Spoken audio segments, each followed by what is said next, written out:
I'm Whitney. And I'm Melissa.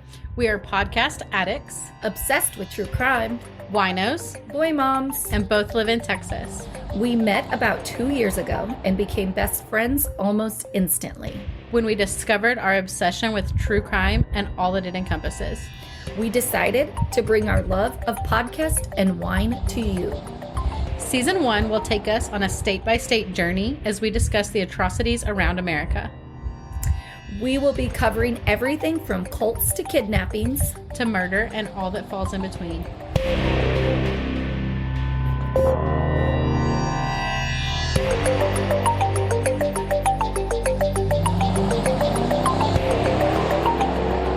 This is Cults, Crimes, and Cabernet. This episode contains content that may be disturbing or sensitive to listeners. It's what everyone's been waiting for, what Yes. we've hyped up like crazy. We are finally here. Finally yes, here. It seems like we've been working on this a while. Oh yeah, many nights, many days, many nights, many evenings, many whatever you want to call it, many bottles of wine. I don't know how you would quantify the time we've spent on this case. Because it's been more than hours. I can say that. Yes, definitely. Not like our normal. I usually rough it like 10 hours a week is what I spend on the podcast, researching, recording, all of that. This, much more, which definitely we hyped this up enough. This was our deep dive. It is a two-parter, so you guys know you're only going to get the first half of it today. Yeah, so don't be upset when you're left hanging at the end of this episode. It was too much to put into one week's worth. Too much. Yes, definitely too much. I mean, I think this is going to be actually longer than our normal episodes where we do two cases and chit chat through half of it. So, I know. I almost wonder if we should have made this 3 episodes, but we're going to squeeze it into 2. We're going to put it in 2. We'll see let's see how we get going. If we end up at the 2-hour mark and we're like, okay, we have to cut it off. Yeah. We'll see. I think it's going to be good. I'm very excited for our listeners to have the first deep dive that we're doing. Me too. It started, we started planning for this, back in, let's say, December? It started in November when we met Ashley and Rachel at CrimeCon. So if y'all don't know, Melissa and I were at CrimeCon in November, and it was all virtual because the world was still shut down then, like it is now.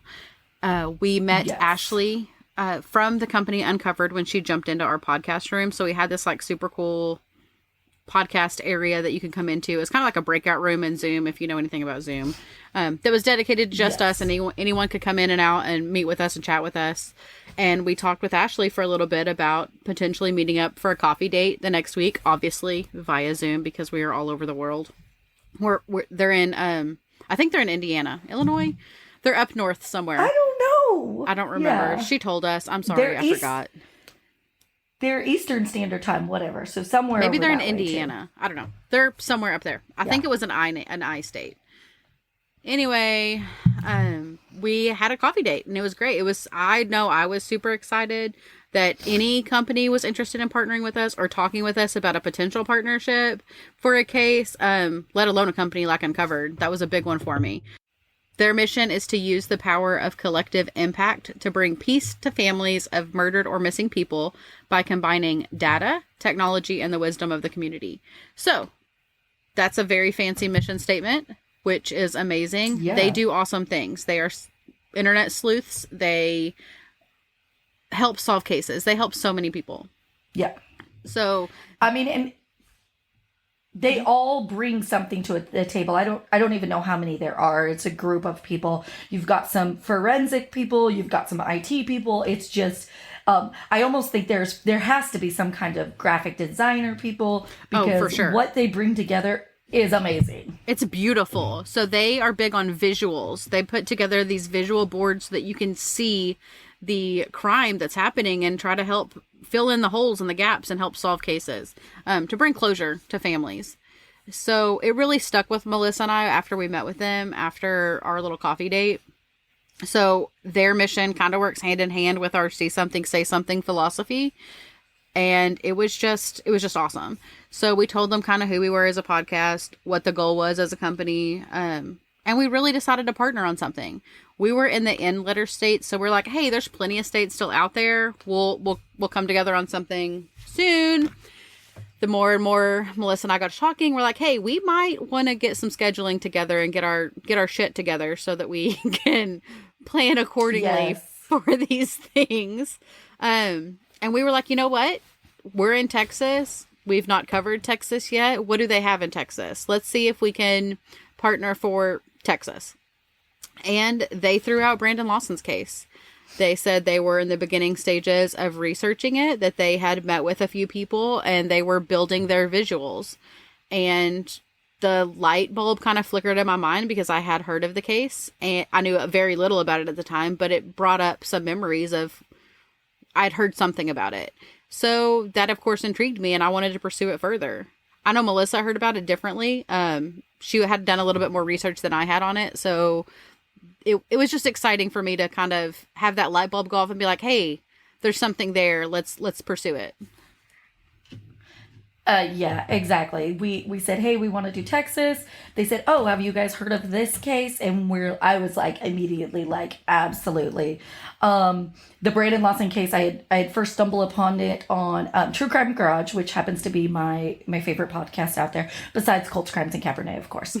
But they did a two-parter, I think, back in like 2017 of Brandon Lawson. And I don't know if you guys have listened to them, but it's Captain and Nick, and they're always been like my go-to podcast, especially if I need to fall asleep at night. And not that they're boring by any means, but I know I won't get too scared. It's not very graphic. They're very informative. They have some good banter. This is not a public, I'm not a spokesperson for them or anything. I just love that. Hey, if after you're done listening to ours, go check out theirs. But so they covered it. I was kind of baffled. Of course, this case, once we get into it, you'll see why. I was baffled, just like thousands of people that have heard of this case, that listen to it. You don't know why or how. Like, there's not one question that is essentially answered. The whole situation did not make sense. Couldn't wrap my brain around it. So of course it stuck with me. And you guys all know that I'm more of the missing person, the ones that like aren't solved. I don't know what happened. Those ones stay with me a bit more than the other ones. It's, that's just how I am. So I think it's because you're a hopeful person. Like, you're hoping that you can help Yes. solve that one, or that there's still, because there's still questions out there, nothing has been answered, you're hoping to find those answers. I think that's what intrigues you so much. Yes. Or that there's hope that their loved one is still alive, or, just those questions answered. I hate the questions. I want to know. And I think I'm like a nosy person, essentially. And I'm always like, okay, well, what happened? I need to know the facts. So I did dig in a little bit to this case a few years ago. I looked into it and stuff like that, and I happened to join, there's a Facebook group that's called Help Find Brandon Lawson.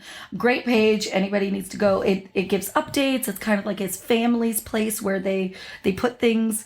So I had joined that group. Just if any updates, I didn't want to miss anything. If something had happened, if they did find him. Of course, once you're in 20 of those groups, it's so hard to look back. However, once Uncovered mentioned Brandon Lawson, I was like, hey, wait, let me go look at this group, see if any traction's been going on or anything like that. And then this is how, because I was in that group, one night Whitney and I were discussing this case, okay, how do we move forward? Where do we start? We don't know where to start. Where do we start? Yes, especially because this is a little bit different from our typical what we do. We wanted to have the facts. So we went ahead and I reached out to someone, whoever manages that group, because at this point I had no idea. I'm like, I didn't know who it could be. So I messaged that group through Facebook Messenger. I get a response pretty quickly from Jason Watts. He is a family friend and case advocate. And kind of that's how we started. That was, once that we started in communication with him, it went from there. And he was so supportive of us covering this case. From the beginning, He was absolutely, I'd love to talk with you guys. I'd love to go over some things with you guys. And it was just refreshing that, not that we weren't blown off because we're not very big, but just because it's another outlet for us to help Brandon's case, help us get the information out there. So once we knew that he would be open to meeting with us, it like all kind of sunk in really fast that this is happening, and this is much bigger than us researching from behind a screen. And it was just so real. So real. And then we had like a freak out moment. Like, okay, we need to evolve a little bit. We need to evolve a little bit. What are we going to do with this? Where does this take our podcast? Does it change what we had planned to accomplish when we first started this as a hobby? We just kind of realized that, hey, we use this. We kind of broke down why we do this. One, we're obsessed with true crime. But two, the whole reason we chose the Atrocities Around America theme for season 1 was that we both enjoy traveling as well. And so we travel to these horrible cases through behind a screen. So why can't we do it in person? Why can't we physically go to where these things happen and feel the difference in the atmosphere that's there, in those locations? So of course we've got big dreams, guys. We were like, listen, we're gonna go. Always. Yeah. We dream big. We said, listen, we're gonna go. Which of course opened a whole new set of obstacles. Where do we start with that? Do we just get a hotel, wing it when we get there, try to figure it out, and then, do some GPSing?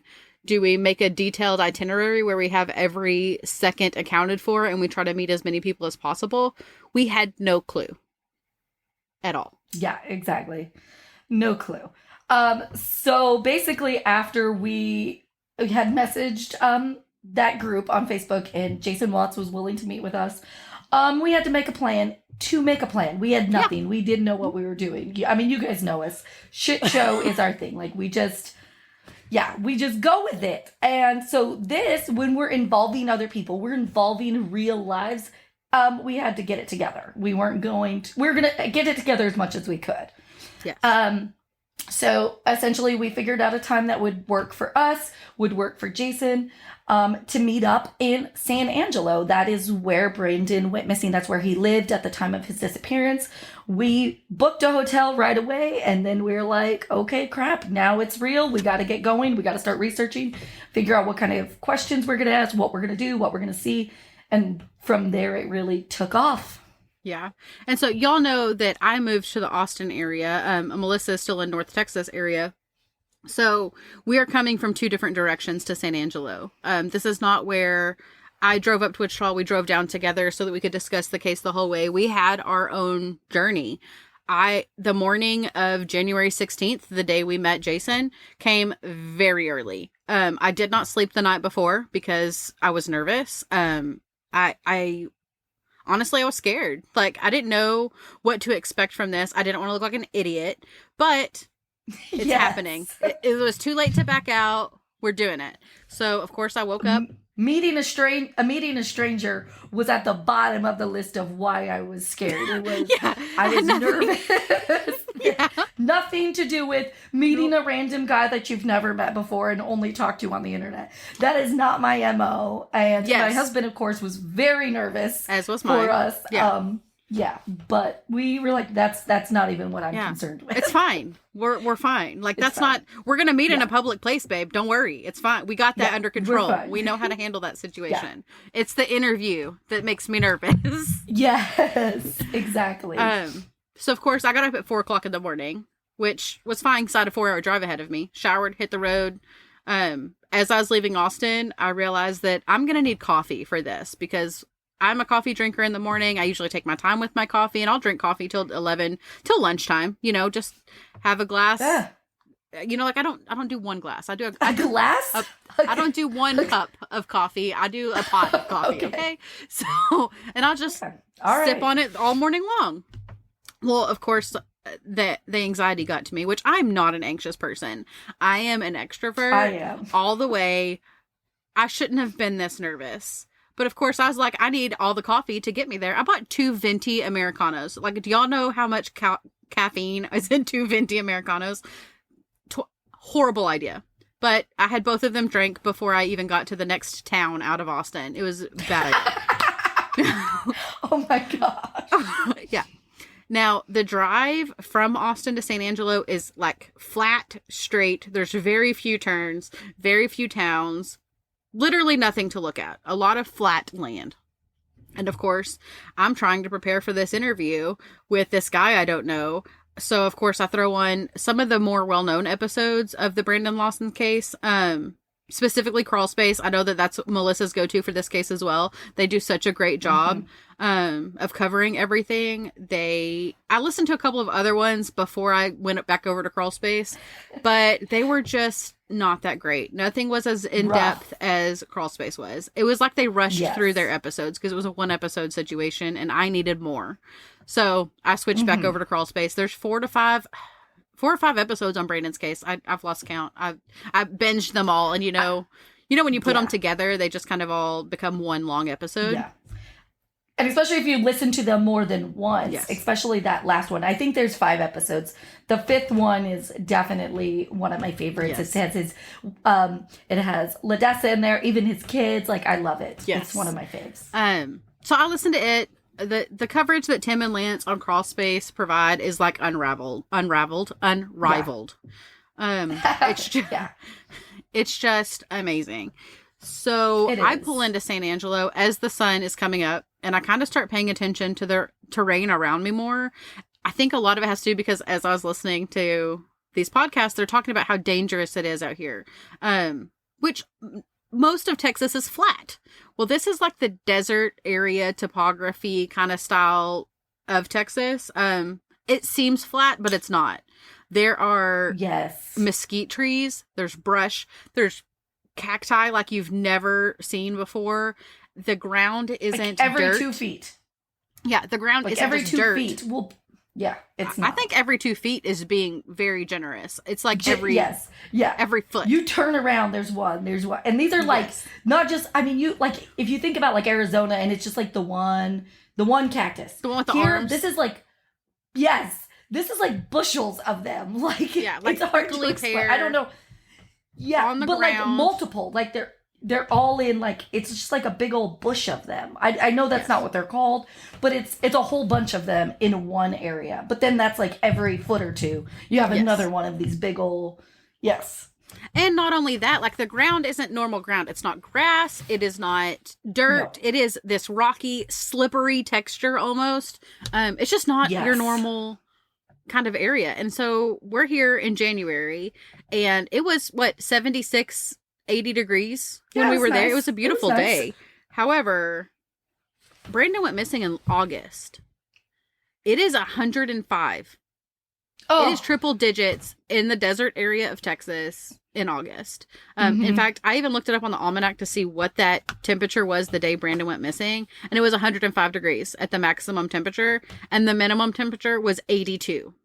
Like, that's still warm. In the middle of the night at 82 degrees, that's still warm. Yeah, your body doesn't have time to cool off. Yes. And those mesquite trees, I'm just going to throw this. This isn't like big trees that give you a lot of shade. This is not like that. These are pokey. These don't give shade maybe a foot. Like, it doesn't. And even then, you can't get close enough to the tree to sit underneath it for shade because they have poisonous thorns on them. Like, as if the cactus wasn't enough. Let's just throw in some of the worst trees possible. They're not even like, to me, they're not even like trees. Like, no, they're not. They're just like, they're like pokey bushes. Tall bushes. Yes. It's weird, you guys. If you've never experienced it, and I have them all in my backyard. And so, like, I thought I knew what I was going down there to experience. I was like, well, it's not going to be that difficult to terrain. That's my backyard. There's mesquite trees everywhere. Like, but no, it is different. So I had to see it to believe it. Yeah. So that was my drive. It was serene. It was quiet. It was interesting to start hearing about his case in the vicinity. Yeah. I mean, you pull into the town and you just get this weird feeling over you. Yeah, I don't know. I exactly. don't know how to explain it well, I guess. I know. I'm the same way. And just like Whitney, like the first couple of hours coming from North Texas down to San Angelo, it's I'm taking 277. It's flat. There is not even a gas station. And you guys, if you've never been down here, you think I'm exaggerating. I went 2 hours without one gas station. So, there's two different types of people in this world, and this is one good reason about how Whitney and I we do so good on podcasts. We come from two completely different places. So I am very like if my gas gauge gets to halfway, I'm like I need to find a gas station. I need to get this filled up. Yeah. Especially, yes. Meanwhile, Whitney likes to play the game of, are we going to make it to the gas station today? Or how much do we trust this Ford telling me that I have 10 miles to empty? Oh, am I going to make it those 5 to the gas station? Cannot do that. I'm stressing at the halfway. Once it gets to a quarter, I'm sweating bullets and I'm like, there's no gas station. Like I am literally driving 4 hours to go investigate a missing person case of a guy that ran out of gas. And here I am stressing that I'm not going to find a gas station. It was not good. But yeah, I eventually found one. Just as like day was breaking, I got there. It was fine. Like I'm a baby. I like Whitney said, she is not an anxiety person. I am all of the anxiety about everything. So that's why we balance out so well. Is that you freak out about everything and I freak out about nothing. Yes. I'm like, okay, we need to do this. We need to do this. I'm always, you guys know, I'm the list taker here. So, got gas. Then, so by this point, it's no longer flat. The landscape is no longer flat. I'm kind of going up some hills, down some hills, doing like sharp curves. And I had never been down to San Angelo. I'd been to Abilene, which isn't too far, but this was a whole different terrain. I loved it because I'm so used to the flatness of North Texas that I'm like, holy crap, maybe I should move here because it gave a little bit of a different climate there. I definitely liked it. So driving down, just like Whitney, I was listening to Crawl Space, the Missing Brandon Lawson, series of 5. It's amazing. They do interviews. They do an interview with Jason Watts. They do an interview with LaDessa, an interview with the brother. If you want an in-depth account of what happened from the family side of it and everything that went down, their opinions, or, kind of like a good timeline, that's the best thing to listen to. Here I am promoting another podcast, but you have to listen to us first, great. Then go to them. Exactly. It's great. So I knew I was going to be coming up on the town of Bront, which is the location that Brandon went missing from. So as I'm getting closer, like I had seen a sign way back, like 50 miles to Bront, and I was like, oh crap. I didn't realize that I would be going through it. I think I called Whitney at this time and was like, I'm going to be going through it. I'm going to try to find the spot.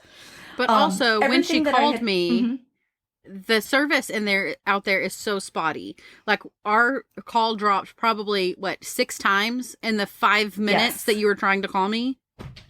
Yes, exactly. Like it is in the middle of nowhere. You have houses, you have ranches, occasional gas station. Really, I mean, they're not even towns that you're going through. It is just emptiness.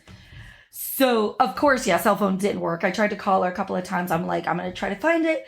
But everything that I had listened to before was like, it's very difficult to find the cross that stands on the side of the road of where he went missing. So I was like, okay. I mean, I don't feel like I'm an amazing observant person, but I was like, I'm going to miss it. I'm not going to be able to find it. So I kind of go through Bront, and it's on the south side of Bront is where he went missing. I found, the Stripes gas station where things that happen, we'll tell you about that later. But so I'm outside of Bront. I'm like, I know it's about 3 to 5 miles outside of this town. So I'm like searching. Also while trying to keep my eyes on the road because you never know if a deer or a cow is going to be out there. And I see it. And like this, and Whitney was saying, it's hard to describe. It's not a feeling like it's eerie or like haunted, but it's just like something heavy washes over you that is heavy, surreal. Like this place changed so many people's lives. So So then I call Whitney again, and I'm like, holy moly, I just seen it. I didn't think I was going to be able to find it. But it's there. It's there. Like, and I kind of have a mild freak out about seeing it. It's just so different than looking on your computer and seeing pictures, or it's so different. Mm-hmm. But yeah, that was my drive in. So not too long. It's very quick from Brant to San Angelo. Get into San Angelo, meet up with Whitney. Then we have our meeting with Jason. Get situated. Okay, hey, we already had a plan, but we always, of what the questions we were going to ask and kind of our flow, like what we wanted to know. We had it all planned out. We were like, this is what we're going to do. This is how it's going to happen. We get there and the shit show shows up and it all went out the window. It all went out the window. Yeah. It did. It went good. It did. So we meet Jason in the best possible way. It went out the window. Yes, exactly. Like, we didn't need a plan at that point. Like, things went so natural that, yes, like, we didn't need a plan anymore. Yeah. We didn't need a plan. Exactly. So we meet Jason at, it's a coffee shop called Stagno's, but it also serves food too. And it's kind of like this eclectic place. It was super nice. Kitschy. Like, I loved it. It has like the cutest little vibe. The owners or general manager representative, I don't know who it is. We had reached out to them earlier in the week to see if we could possibly reserve their little balcony. They had a little balcony sitting area, and we wanted like kind of a private. Yeah, we wanted a private but public place. You know, those are very conflicting ideas, but we wanted to meet a stranger in public for obvious reasons because safety is important. Not that Jason is a weird guy or anything. It's just you not knowing someone, you want to meet them in a public place. Yeah. So we get there, of course, they beat us there, which we were not late. We were real worried about being late, but they got there like an hour early. So we had to rush down there, met with them. As soon as we walked in the door, they knew who we were. Oh, yes, them. We didn't introduce Dylan. Okay. Yes. So when we got there, we thought we were just meeting with Jason. We didn't know he was bringing Dylan. Dylan is kind of, I guess you can explain what Dylan is, or who Dylan is, rather. So I'd heard of Dylan. Yeah, I had heard of Dylan because of Crawl Space. Dylan is, I don't know, he lives in San Angelo and Jason doesn't. So Dylan got started with the case just like us. He kind of like wanted to help any way he could. And living in San Angelo, he had access there. He didn't have to take, time off of work or anything. He was able to go get court documents or get public records. So he essentially became like the assistant to Jason. Kind of like he's invested. He's boots on the ground. He's boots on the ground. Yes. Yes, right there with you. So, yeah. So we walk in. They're at the little coffee shop bar. They spot us right away because I was like, I hope I can recognize this dude. That's like always my biggest fear. Again, I'm anxiety ridden. I'm already thinking like, are we going to recognize him? Like, do we know what he looks? I'm like, it's okay. We'll just talk to everybody there. Are you Jason? Is there a Jason here? Like, that's what Whitney would do. Yeah. So went up to their little loft area and I just sat down at a table. So we go up to this little loft area, like balcony kind of thing, and it's got a table. So we sit down, and then we just start chatting. That's how it went. So yeah, we sit down, and he's like, "Okay, what do you want to know?" And we're like, all questions. We had a plan. Yeah, we had a plan. Nope. Yes. It was gone. None of us could follow the plan. Gone. So we kind of give them how we wanted to go over this case and how we wanted to start Brandon's story. And it all just very natural at conversation. It wasn't an interview anymore. It was, I don't want to say a relationship because that sounds weird, but we formed a bond over this case and we were able to just speak freely and talk about everything that we wanted to know. We learned things we didn't know. We were able to disprove some things we found out about, which we're excited to cover with you guys to kind of put some of the rumors to bed. And it was just amazing. They are just awesome people. That, just like I said, just super approachable, not scary at all. I was so nervous. Sweetest guys. Yeah. So nervous. So Southern gentlemen. Yeah. Very much so. I was very stiff. Like I said, no clue what I was doing. My mass comm professor. So I went to college for mass communications. I've done many, many interviews in my life. my mass comm advisor, Dr. Sono, would have been so disappointed in me. I forgot to ask them to say their name and spell it. So like when I was in college, it was drilled into us. First thing you ask when you're on an interview, ask them to say their name and spell it. Then you can't get it wrong on anything in the story or anything on your CGI. You have that information from their mouths. So, of course, Whitney didn't do that. But, I mean, you can't really mess up Jason Watts. Like, that's a pretty good name that you can't really screw up. But I should have asked. Dylan. But Dylan's name. Dylan's last name, you could screw up, yes. But that's okay. We got to meet him. It was awesome. So, like, within the first 5 minutes of talking, like, it was not an interview, like I said. We were like, listen, tell us what you know. How can we help? Spill the beans. We're here for you. Let's chat. And yes. I don't even know that I would consider them acquaintance at this point. Like I kind of consider them allies in this journey to bring closure for Brandon's family. It's not. Yeah.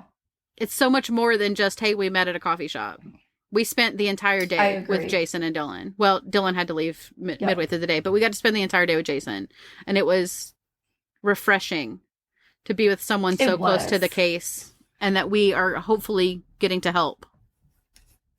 Yeah, I completely agree with that. It was one thing would be brought up and we would ask a question or be like, clarify this or what about this? And it was just perfect banter back and forth. Definitely.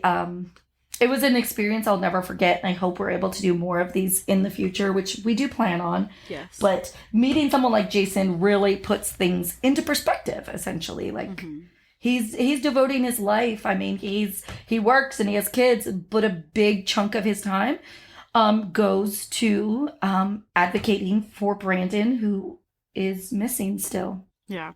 One of the biggest things we wanted to ask of Jason was we wanted to know more about Brandon as a person. There's so much information out there about Brandon's case, whether it's true or not. There's a lot of case information out there, not about Brandon specifically as a human being, because that's what Brandon is. He's human.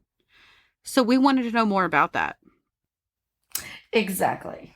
We just have so many thoughts going through us about like what the type of person Brandon was.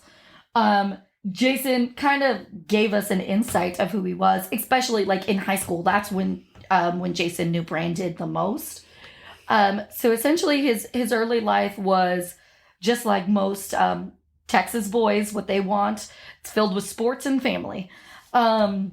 Brandon was a gifted athlete. He was a good student. And most importantly, and I want you all to hear this, he was an amazing human being, which is so much more important than any other aspect. Like, that's what I try to teach my boys. You could excel at this or you can excel at that, but if you're a crappy person, it doesn't make a difference.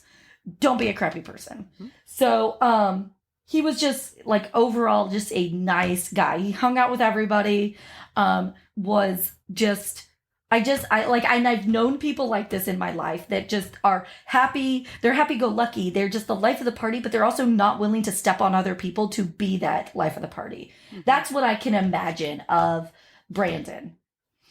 He was a brother. He was a son. He was a social butterfly. In those early years, Brandon stood out among his peers. He wasn't just someone that went under the radar. No, this was a happy teen that stood up for those that were wronged. He not only just didn't bully people, he helped those that were bullied.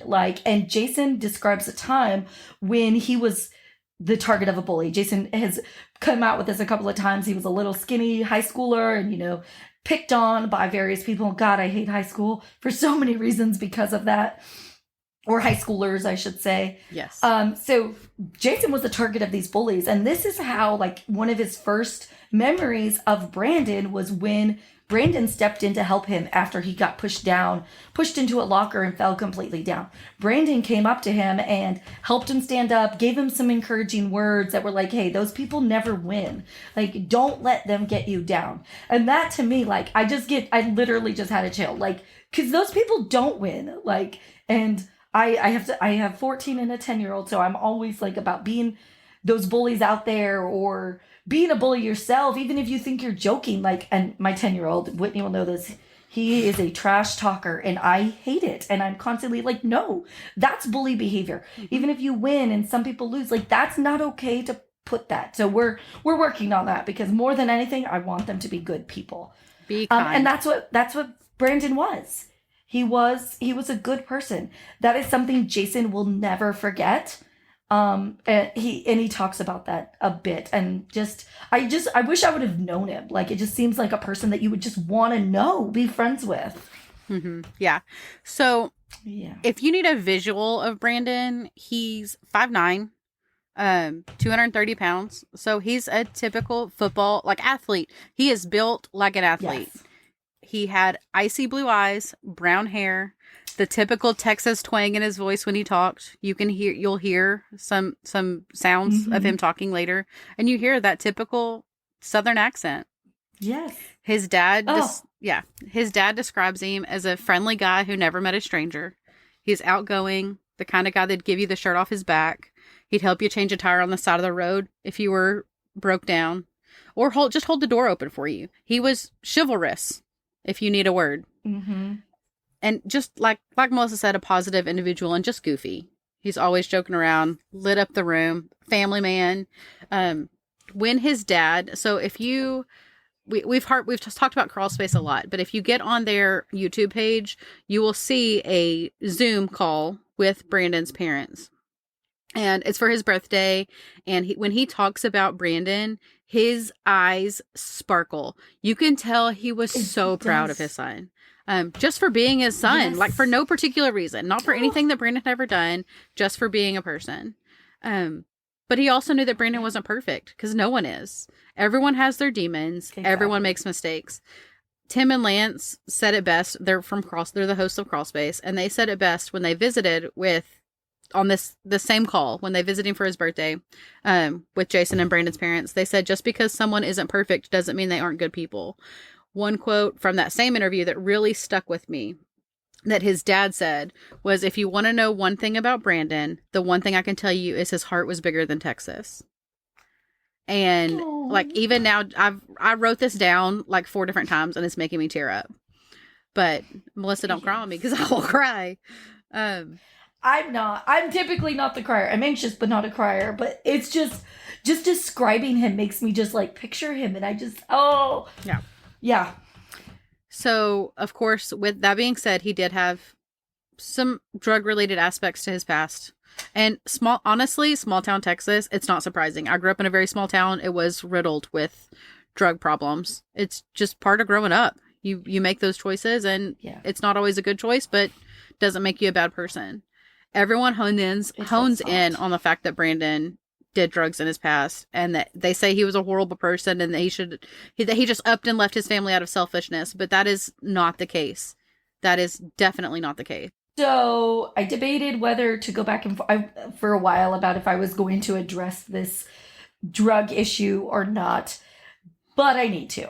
So I'm just going to state very clearly for any of you that possibly think that you're holier than thou. Brandon was not a perfect person, but he was a good person, which is sometimes better than being there, because there is no perfect people. He deserves, and his case deserves, the same attention, the same consideration as any other missing person out there. Brandon had 4 kids. Okay, think about that. 4. That's a ton of kids. They are growing up now without a father. All right. His longtime girlfriend, Ladessa, I mean, she had to support these 4 kids on her own. I just can't even imagine being in her situation and then having to look at or read this shit that's on the internet. Mm-hmm.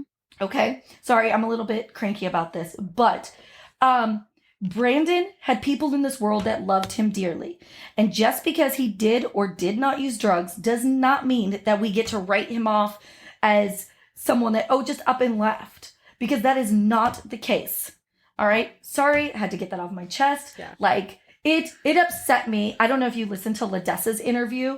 She went on. She's like, I can't do it anymore. I can't go on there. She's like, I did for the first few years because I wanted his case out there. But these people are horrible. It is disgusting, the things that they would say to her, say about her kids, say about Brandon. And he is a person missing. He can't stand up for himself. So there is absolutely no reason why you would say anything. Drugs does not even matter. I don't, like, to me, that doesn't even matter. Like, I don't even care. Here's the thing. He was 26 years old. That is so young and so inexperienced with life. And think about, like, I went through college. People experimented in college with drugs and alcohol and whatever, sex, whatever you want to say. People did that. That's part of growing up, is learning from your mistakes. Demons are demons. We all have them. We all have skeletons in our closet. That's not a reason to judge anybody. Now, the conversations we had with Jason and what we learned from those conversations, what we learned from Tim and Lance, what we learned from Dylan, what we learned from all the research we have done, is the common denominator is that he was loved and that he was a good person. The end. Yes. End of story. The drugs do not need to be his descriptor, so get off of it. Is my point. Yes. So I think the drugs possibly, okay, so we'll get into that part. The drugs might play or give clues to what happened that night. But that to me is the only right reason why the drugs should be even brought up. Yes. Is because it could have made a difference, or it could have altered some of the events of that night. Yes. But that's it. But that's not his descriptor. His family was his top priority. Like, to the point where the dedication to his family caused him to be on this new journey, embarking on a new job. You know, like, he was starting over. He was doing something that would benefit his family. And that's, honestly, that's the start of this nightmare. That is the very beginning of this nightmare. Yes. So I'll kind of get into a few events that are leading up to this horrible night. So Brandon was in the process of changing jobs. So he had already resigned, quit from his previous position because he had got a new one, a better one, one making more money, better benefits, which is, you know, what dads do. This is what parents do. My husband's in the process of doing it right now too. He had a decent job, but it's not one that he was fully happy about. So he's just like, okay, we gotta, he wanted to find a new one. He got the new one. All right. So now you have that, you have that week where you're in processing, you're taking your drug test, you're kind of getting ready. So he had already been done. So he's taking a few days off, which I'm right there with you. I would take a few days off in between because you don't usually get any time off when you start a new position. Yeah. So he has a few days off of work in between the jobs. He goes for his drug test. Okay, great. He wasn't worried about it. He had been clean for 6 months, at least 6 months before. So does the drug test. No big deal. Okay, passes great. It. Nope. Nails it. Passes it. Yeah. Yep. Yes. No drugs in his system. So now he's passed it. And now he has a couple days before he starts his new job. So there's a lot going on at this time for a 26-year-old father of 4. I can tell you, I've been married for 15 years and there's still struggles. There's daily struggles. So you have that, when you're living with another person, it's hard. There are challenges. Not only that, being a parent of 4 kids, that right there alone would cause all the stress in the world. Starting a new job, trying to figure out bills. There's a lot going on in his life at this time. This does not mean that he's like, I'm just going to up and leave. This means like it's life and he knows this. And yeah, there's issues going on. He's got a baby that's sick, but that just means like, hey, there's hope for the future. He's starting this new job. His baby will eventually get out of being sick. You'll work through today's issues with your significant other and there'll be new issues tomorrow, but that's life. Mm-hmm. They always say, this, in so many cases that we cover, they're like, they ran away. That's always the MO. How many people do we know that just run away from their lives? I don't know. That's never the case. Maybe very, very rarely, but so during this time also, because Brandon had left a previous job, he did cash out his 401k from that job.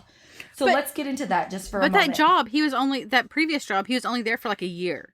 So like, how much is really in that 401k? Not a lot. Not a lot. Especially when you look at taxes. taxes. Yeah, taking it out early is going to be a big chunk of it. But then you got to think, okay, he's probably not putting in like a huge amount when you have 4 kids to support. Yeah. Like, I mean, you got to think about it. It is not enough to run away with and start a whole new life and buy a mansion in Tahiti. That doesn't happen. So that rumor right there, we can squash. We're just going to say it's not, he didn't get out that 401k so that he can go and take his less than $1,000 and start this miraculous new life without his 4 kids. That did not happen. They don't know where, they don't even know if this was actually paid out. I don't know if, if you guys know, like 401k, getting that out, it's a process. Like, it's not something you can get out. Oh yeah, please write me a check. That's not the case. They don't know if it's ever been released to him, where that check ever went, if there was ever even a check at this point. So he did not take this check to leave. I mean, now if he won the lottery, the circumstances would be completely different. But this is like under $1,000 amount. Yeah. He had money in a checking account that he didn't take and has never been used. Mm-hmm. So that right there proves to the world he did not use this money to leave. To run away. Obviously, you can tell I'm very passionate about this case because I feel like now I'm just like lecturing. Like, okay, people out there, this is not the case. Yeah. Sorry. Yeah. I'll get back into my good mood, happy-go-lucky person that I typically am. But just wanted to go with that. That's kind of like what led up to the night. Couple of things going on that had been speculated about. And the fact that him and LaDessa were fighting or arguing that night. Who gives a shit? Like, I mean, there's 3 nights a week that I'm upset with my husband. He didn't take out the trash. Like, we argue. We've been married 15 years. There's no chance of divorce, but we argue. Like, marriages aren't perfect unless you really don't have a marriage. If you don't fight or argue or banter, whatever you want to call, yes, whatever synonym you would like to use for argue, if you don't have those struggles in your relationship, then there's something wrong with your relationship because neither of you are being honest. Yeah. If there's no relationship, there isn't a relationship. That's what makes marriage so difficult, is that you've got to find the common ground and you've got to make the compromises on things to survive. Exactly. So wow, we've turned into a marriage counseling. I know. Anybody out there, because there are people that think LaDessa had something to do with this. Oh, God. You're batshit crazy. There is no chance her with 4 kids was able to commit a murder or make him go missing all on her own. I'm sorry. That's the worst theory out there in the story. Yeah, all right. You've gone on a rant. Yeah, I'm done. Okay. I promise. So that's a little bit of the precursor. The night of August 8th, which this is late in the evening, LaDessa and Brandon have been fighting. That's what we were just talking about. Around 10:30, 11 o'clock, the argument had ensued to the point where LaDessa's like, look, I need you to get out of the house. Brandon calls his dad and says, hey, I'm coming to your house. His dad tries to talk him out of it. Obviously, he was unsuccessful because Brandon does, in fact, leave the home. LaDessa would later... Yeah. Well, let's... Mm-hmm. His dad lives 2 hours away. No, that's why his dad was a little bit more like... Oh, 4 hours. Sorry. His dad lives a ways away. That's why his dad's like, it's kind of a drive. Yeah, maybe it's late at night. Like, I would be the same thing. Yeah. Yes. Chill out. Like, his dad wasn't like, please don't come over here. No, yeah. He's like, calm down. Take a breather. Yes. It's not worth the gas money. Yeah, we'll revisit it in the morning. Just chill out, right? So yes. LaDessa would later say that the fight was over the fact that she believed Brandon had been using drugs since his clean drug test. He had been sober for the 6 months. He passed the drug test. Now he had those few days off, and there was the issues that he was dealing with personally, and the sick baby, tensions were high. I'm sure no one was sleeping in the house because of a sick baby. That's usually the case, and you just break. I would need more than a glass of wine. Yeah. I would need more than a bottle of wine, probably, in that situation. So people have their vices. LaDessa believes that he had in fact relapsed. So Brandon, of course, said, hey, I'm going to my dad's house. Deal with it. Kyle's brother would later confirm that he does know that Brandon had been using meth prior to his disappearance. They had Brandon and Kyle's bond were tighter than I feel like most people think your brother should be. They were very, very close. They struggled with the same vices. They struggled with a lot of the same problems in life, and they worked through it together as a family. They were a very tight-knit family, if you haven't figured that out. Very close. Yeah. I would almost say Kyle, they were best friends. Kyle and Brandon were best friends. Absolutely. Not just brothers, they were best friends. Yeah. So 11:53, this is the time that Brandon pulls out of his driveway in San Angelo and heads north towards his dad's house. He takes the only wall charger in the whole house with him, which everyone says this is so strange. This is not a weird thing to me. Yes. Me and my husband fight over chargers at least 3 times a day. Constantly. I mean, at least 3 times a day, because he gets them and then I steal them, and that's just how it works. And we don't even have teenage kids in the house. If we had kids with other more devices than they currently have, I can imagine. Like, I can't wait for that to happen. It's hell. Yeah, I'm sure it is. It's hell. I'm going to throw that at you. This does not seem out of the ordinary to me at all. If finding a charger in our house is, and we all have our own, and I swear to you, they're Cricket labeled with our names. That is how crazy we are now with our chargers. Everyone's initials are on their own charger, but we still lose them. Like it's, I don't even know how many chargers we have. So this does not seem out of the ordinary. Is not weird to me. He took the charger. Yeah. Okay. Cool. He took it, left. Yep. Now, we don't know what battery level his phone was at when he leaves the house. This will become important later in our case, but we don't know if it was fully charged, if it was 20%, if it was 10%, if it was 80%. We don't know. We just know he took the wall charger. That's 11:53 p.m. At midnight, Ledessa had calmed down a little bit. She calls Brandon's cell and says, hey, you need to come home. Just go to Kyle's house. Please don't go all the way to Crowley where your dad lives. That's just too far away at this late at night. Brandon's like, no, I'm going to my dad's. The end. Get over it. And when we talked to Jason about this, we're like, why? Why would he go to his dad's? He knew it was a long trip. Yes. Is that what you're going to say? Yeah. Why didn't he go to Kyle? I was like, why didn't he go to Kyle's? Yeah. Kyle lived in the same town. Yeah. So we just wanted more clarification on why he was so hell-bent on going all the way to his dad's. And Jason said, look, there's some things, as a man, there's some things you just want to talk to your dad about. Okay. And I get that. My family is very tight. We talk about everything, like to the point where there's some things we probably shouldn't talk about as a family. But we talk about it all. And sometimes you just need that comfort of talking to a parent. Exactly. And the type of parent his dad seems to be from the interviews, like he just seems to be like, give that good advice, tell you, I don't know. And then maybe he didn't want to stay in the town because he knew he might go after drugs again because of everything that's going on. He might be like, oh, I need to get more. Maybe he's like, if I go to my dad's, I can get clean for the next couple of days and get back on track. Maybe. Which, could be a possibility. Absolutely. So I do think that his dad is that voice of reason, because I'm sure he talked to Kyle and Kyle was like, no, you don't. Kyle's already tried to talk him out of using drugs since he was clean. You don't need that. You don't need that. But he did it anyway. So he needed a different voice of reason, which happened to be his dad.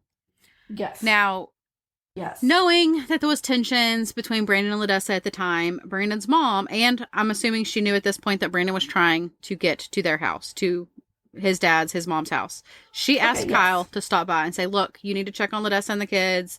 Sick baby. They've been in a fight. It's late at night. Yeah. Can you please just swing by there and check on them? Like any good brother would do, he does.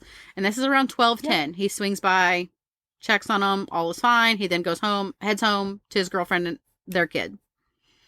At 12:34 on August 9th. So this is the next day, essentially, because it's after midnight. Ledessa, that's why there's some speculation on what day he went missing. This is after midnight on the 9th. Ledessa has a missed call from Brandon.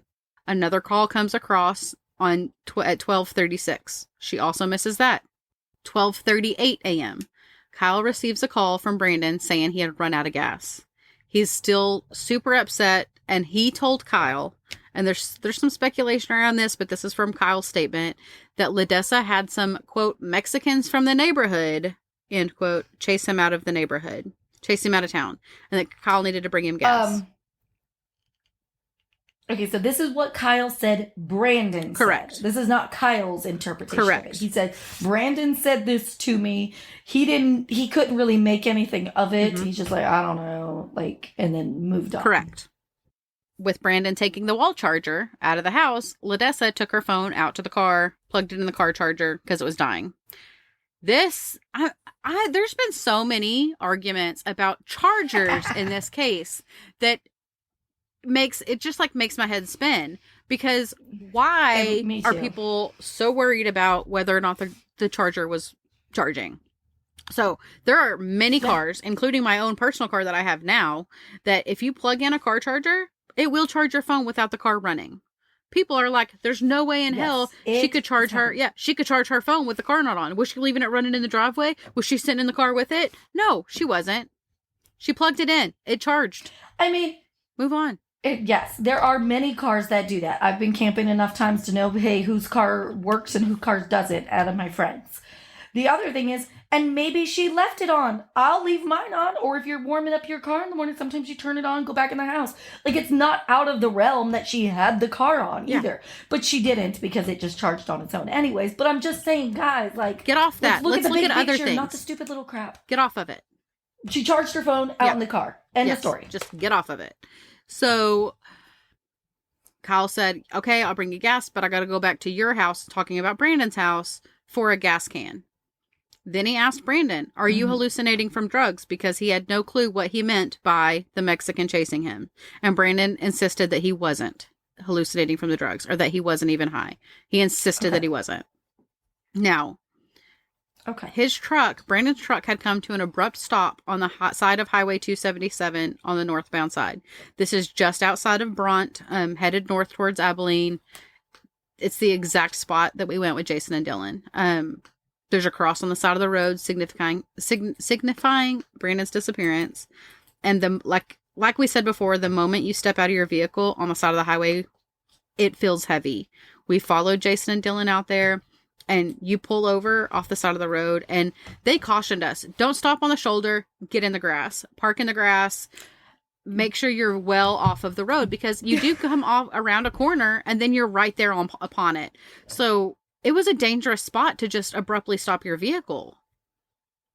Yes. And that road, people are going, what, 70? 75 at least. Speed limit? 75? Yeah. 75. And usually more, because it's like out in the middle of nowhere. And it's straight. Like I think that where he came to an abrupt stop is like the only S-curve for at least, 50 miles probably. It's like straight out there. So people gun it. I mean, it's Texas. We have the most, the highest rate of speed in all of the states of the United States. But I think we have less deaths than other places, or less issues. Maybe. Because I know Florida is one of the highest places. Maybe. So, anyways. Yeah. Okay, continue. So, it's just such a strange ambiance on the side of the highway. It seems so wide open and so closed off all at the same time. You look around and you're like, how could anyone go missing from the side of this highway? Why did his truck suddenly stop? Stop on the side of the road. Yes. The tail end of his truck was over the white line. Why did he stop on the side of the road? Why didn't he coast into the ditch? I mean, the ditch, like I said, it is not steep at all. Yes. It is flat. We parked in the ditch, along the fence line. We drove all the way across the ditch. And it's a good amount of space. Like, how many feet do you think it is from that white line all the way to the fence? I would say at least 4 car widths. Like, you could park 4 cars wide from the white line to the fence line with space to get in and out of the vehicles. Yeah. I ran out of gas one time in my life because back in the day, I was young. The gas gauge didn't even work. But when you run out of gas, okay, your car dies, whatever, but it kind of coasts over and you can get off of out of traffic and everything. Why was that's a question, not for you, because I know we don't know. But to me, it's weird that his truck was over the white line. Yes. When there's that much space. Yes. I would understand if the ditch was steep and you didn't want to go down into the ditch, but it's flat, so flat. Just that's what boggles my mind, is why did you stop on the road instead of getting into the grass to safety? I agree. At 12:40, Kyle calls Ladessa to tell her that Brandon ran out of gas. and that he is coming for the gas can. And then at 12:48 a.m., Ledessa misses a third attempt from Brandon. So he's still trying to contact Ledessa, but she doesn't have her phone. And I'm sure she feels horrible about that. Like, in my opinion, she probably thinks that's like the biggest mistake of her life, is that why didn't I just have it in the car? Or why didn't I have it sit in the car with it? Why didn't I check it more? Like, I would be beating myself up over that, even though it's not her fault by any means. I mean, and she talks about that in the interview. She's just like, we were fighting, and that was the last time I ever saw him. Like, and I didn't have my phone to answer it, and I could not. This is the father of your children. This is not, like, it boggles my mind what she must be feeling, like, and how she had to overcome this, and like everything she had to go through because of this. Oh, yeah. But definitely that guilt would just... Yeah, I can't imagine the feels. I can't imagine the feels she's going through. And then at 12:50 a.m., Brandon calls 911. 9/2013 0:50 and 38 seconds. 911 emergency. Yes, I'm in the middle of the field. The Staples just pushed some guys over. Right here going towards Javelin on both sides. My truck ran out of gas. There's one car here. Got shaken to the woods. Please hurry. Okay, now run that by me. We're not talking to him. I actually ran into him. Ah, you ran into him. Okay. Got the first guy. Do you need an ambulance? Yeah. No, I need the cops. Okay. Is anybody hurt? Hello? Hello? Hello? 9/2013 0:50 and 38 seconds. 911 emergency. Yes, I'm in the middle of the field. The Staples just pushed some guys over. Right here going towards Javelin on both sides. My truck ran out of gas. There's one car here that got shaken to the woods. Please hurry. Okay, now run that by me. We're not talking to him. I actually ran into him. Ah, you ran into him. Okay. Got the first guy. Do you need an ambulance? No, I need the cops. Okay. Is anybody hurt?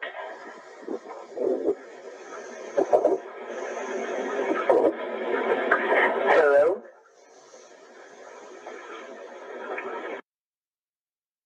.911 emergency. Yes, I'm in the middle of the field. The Staples just pushed some guys over. Staples just pushed some guys over. Staples just pushed some guys over.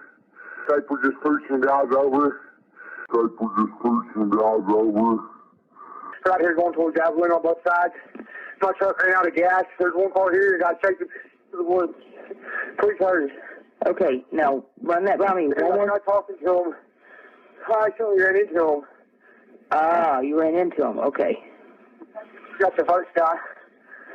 Do you need an ambulance? No, I need the cops. Okay.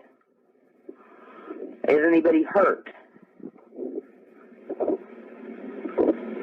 Hello? Hello?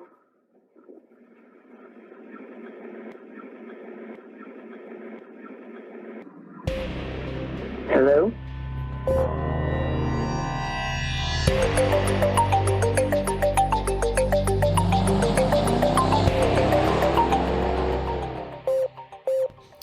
Listen to Colts, Crimes, and Cabernet, found on any of the podcast platforms, for part 2 of the Brandon Lawson case.